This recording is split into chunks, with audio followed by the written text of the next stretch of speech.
Hello, and welcome to another episode of Wicked Weird with New England Queenie. I'm New England Queenie. Last week, I talked about my experiences living in a house that was haunted. I mentioned the possibility that people, not houses, may actually be what is haunted. When I speak of this experience, I do not do so lightly. It was traumatizing to my family in ways that change a person forever, and I sympathize deeply with anyone who is dealing with or has dealt with such experiences. If you are experiencing a haunting, please reach out to me at wickedweirdpodcast@newenglandqueenie.com, and hopefully I can give you an outlet to discuss this as well as point you in the right direction to receive help. This week, I returned to the original idea of talking about the legend of a creature that has been a part of native folklore all over the world. There are different variations of them, just as there are different variations and races of humans. The search for convincing proof has been an ongoing project for decades, since the film of Patty, the suspected female of this species by Patterson and GIMLIN, was seen by the world. This brings us to this week's topic for episode 4: Sasquatch, man or beast? Sasquatch, Bigfoot, skunk ape, grass man, wood booger, momo, big muddy monster, woodman, wild man, bushman. These are the names used when referring to what some believe may be real. The thought of this cryptid existing is intriguing to me. Just the thought of a species of this size possibly existing in a world so full of technology, and we are still unable to show scientific proof of it, just boggles my mind. This creature eludes man in all parts of the globe where it is said to exist, regardless of the name they call it. Yowie, Yeti, Orang Pendek. Variations, or maybe cousins, exist all over the world. So, why can't we just find and catch one, you ask? That is a question with a very complicated answer. You see, in North America, this creature known as Sasquatch or Bigfoot is difficult to find. The suspicion is they are extremely intelligent and are able to hide their existence by basically not really leaving evidence behind. There are no bones to be found. Where do they go when they die? We don't actually know how long they live, and I find many compare this being to humans or other apes in terms of longevity. But the truth is that it could live much longer than we do and not be leaving any bodies or bones around because they aren't dying off like other animals. This might also explain the small population that is suspected. If there isn't a need to procreate within a certain time frame that a female would be able to carry healthy offspring, then there wouldn't be an urgency to replace the ranks, if you will. A couple of summers ago, I was lucky enough to take a trip up to Maine to visit Lauren Coleman's International Cryptozoology Museum in Portland. If you ever have the chance, you should definitely check it out.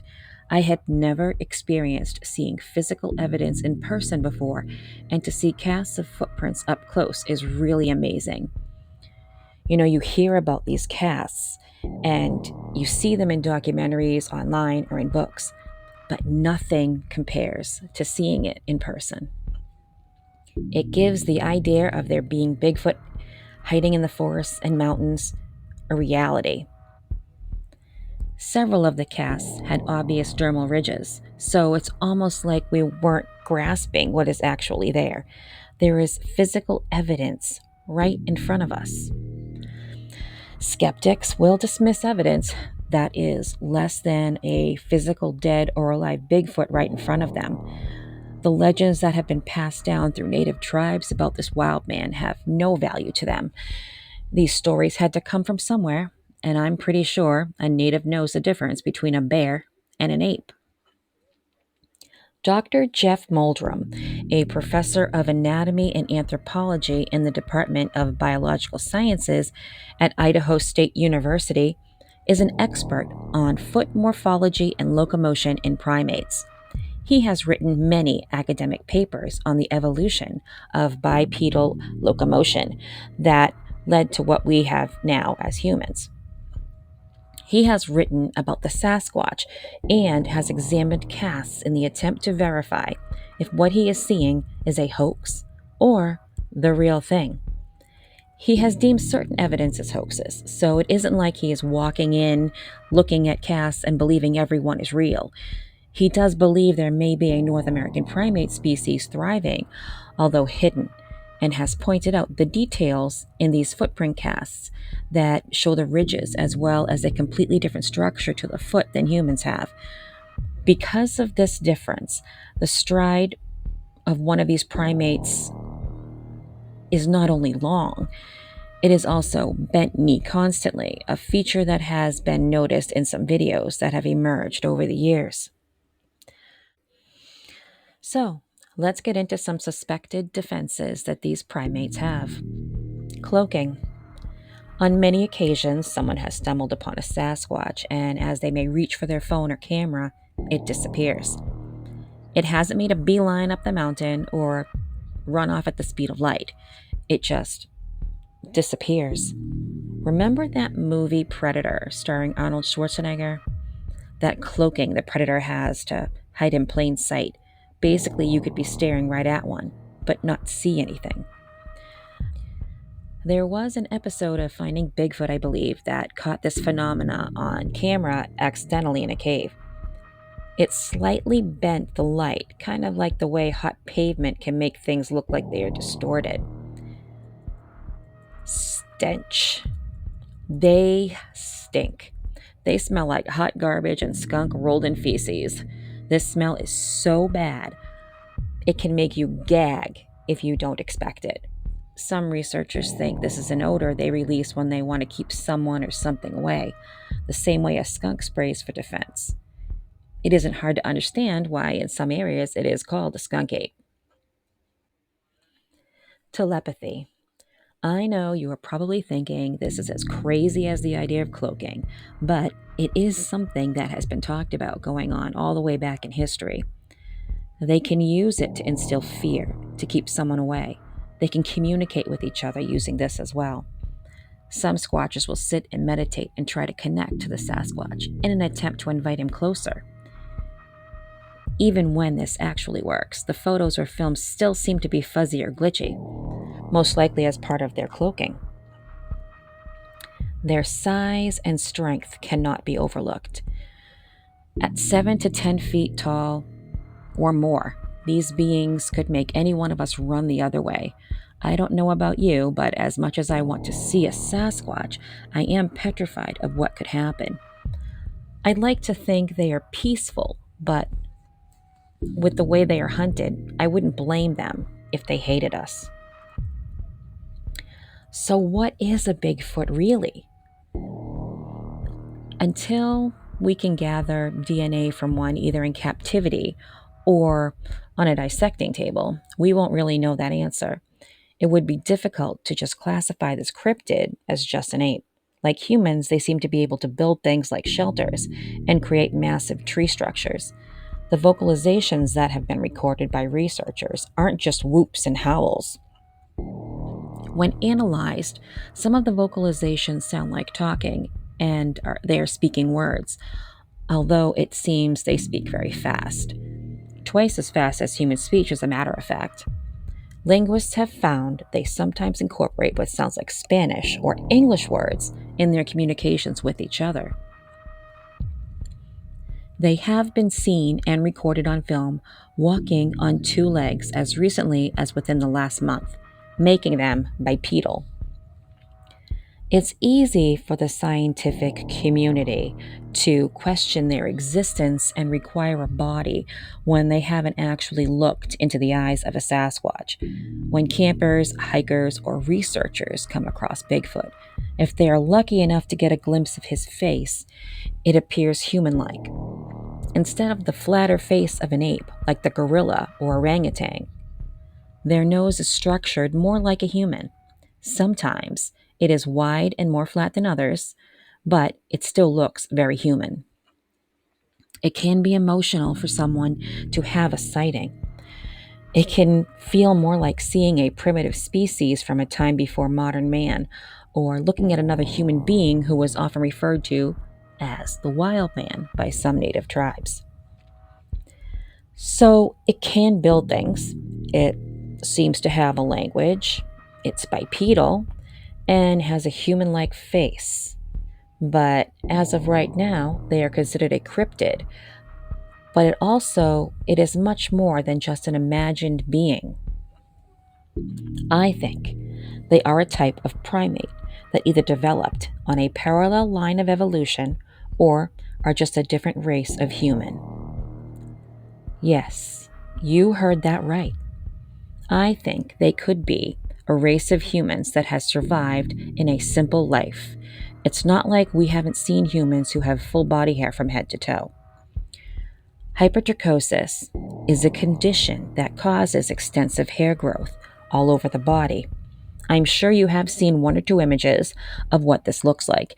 It is a genetic condition, and some people are born with this, while some develop it later in life. There is no actual cure since this is genetic. The reason I bring this up is because before modern humans came to be, we all were hairy all over. It was necessary to have warmth during the Ice Age, for example. It is a trait we shared with our primate cousins, like the gorilla or chimpanzee. Nowadays, it's much warmer and we wear clothes, so our bodies adapted over time and we evolved to only have hair in areas that our evolution believes needs to be kept warm. But what about tribes that may have developed differently to their own in a very different environment? Humans have a variety of hair, eye, and skin tones. We also come in a variety of heights. These are characteristics that are part of our DNA, and although we may look a certain way, depending on which genes come out on top, we still hold some of that old genetic code that is sometimes dormant, and occasionally a dormant characteristic wins. Bigfoot lives in heavily forested areas. They are always facing the elements, and it would only make sense for them to evolve to be hairy from head to toe and also much bigger and hardier than we need to be. They could have evolved based on their environment. Let's just face it, we are fragile and tiny, and there is little chance you or I would survive in Oregon in the forest during winter without a shelter, clothing, and campfire. Bigfoot wins that survival skill challenge by a landslide. Being an unknown species of human makes sense because every time some DNA sequencing is done on biological evidence, it almost always comes up with human DNA. So when the scientists say it is contaminated, the answer really could be that it is a human DNA because the Sasquatch is just another race of humans who have developed their own simple way of life away from our poisoned society of materialistic fascism. There is one other theory I'd like to bring up too. There is a connection between sightings of Sasquatch and UAPs. It has been reported in some cases that a sighting of a Sasquatch will also include a UAP coming up out of the forest at the same time. This brings up the question of why would a UAP be there at the same time? Unless these beings are being dropped off and picked up. What if they are a product of gene splicing human and another primate together by these extraterrestrials? What if that is why they can't be found? It would make sense they could be getting dropped off for a specific reason and picked up later. They could be a worker species to extraterrestrials completing missions for their bosses, if you will. Consider for a moment that the panda and silverback gorilla were once considered cryptids until they were found and studied. The panda was a rumor in China for years until 1869. The gorilla was a mythical beast until 1847 in Africa. Both have small populations and because of this are in danger of becoming extinct. But they are real, even though they were originally just stories from tribes. There are a lot of different theories of what a Bigfoot is, where they come from, and why they're here. And if there is no such thing as a Bigfoot, why is there enough evidence to convict the Bigfoot of existence in a courtroom, including eyewitnesses? So, what is a Sasquatch? Is it a man or maybe a beast? The answers to this mystery still evade us, but I believe that those answers will come. That's all we have time for this week, but we don't have to let the fun end here. So, maybe this has opened your mind and made you think there might be an undiscovered ape species in the forests and swamps of the world. I'd love to hear your thoughts on Bigfoot, so please comment your own theories. And if you have your own story about Bigfoot or evidence you would like to share, email the show at wickedweirdpodcast@newenglandqueenie.com. RE my Bigfoot story in the subject line. And you may find yourself as a guest on an upcoming episode when we revisit this topic in the future. Check out my website, newenglandqueenie.com, for my blog and shop with free shipping on all purchases in the US. Remember to like, follow, and share to be notified for future bonus episodes as well as weekly episodes of Wicked Weird with New England Queenie. Thank you for listening to this week's episode, Sasquatch, Man or Beast. I hope you enjoyed the show as much as I enjoyed talking to you. I'll see you again next week. Until then, this is New England Queenie. Remember to keep it weird.